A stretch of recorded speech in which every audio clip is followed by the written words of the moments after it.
নমস্কার সব মিডিয়া বন্ধুদেরকে।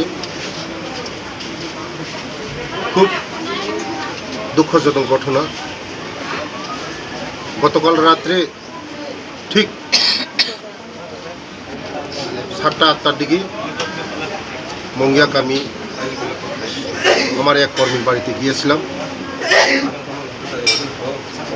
তখন হঠাৎ করে পলেন দেববর্মার নেতৃত্বে আমার উপরে আক্রমণ হয়েছে। রেণু দেববর্মার বাড়িঘর পুরা তুরমুর করে দিয়েছে।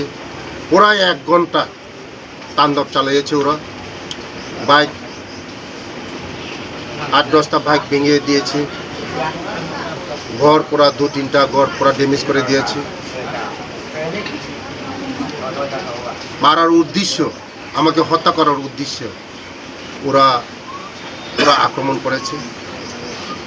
আমি বলবো হিংসার রাজনীতি কোনোদিন বেশি দিন থাকে না।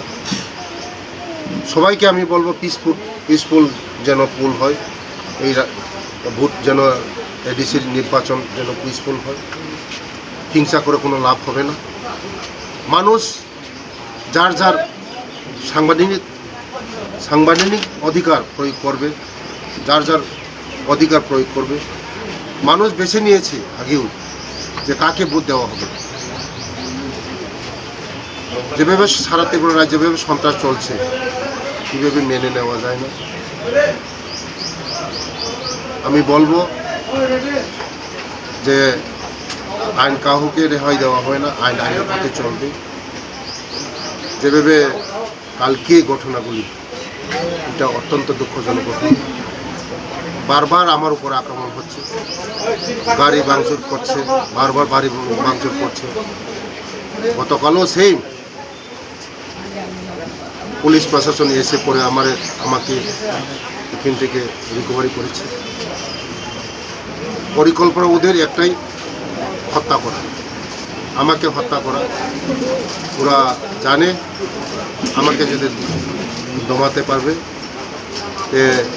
এই সিটের মধ্যে, এই খোয়াই ডিস্ট্রিক্টের মধ্যে তারা লাভ হবে। তার জন্য আমাকে বারবার অ্যাটাক করছে।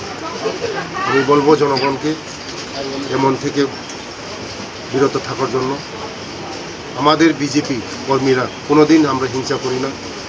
আমরা সবসময় পিসফুল রাজনীতি করি, কোনোদিন আমরা অহিংসা রাজনীতি করি না।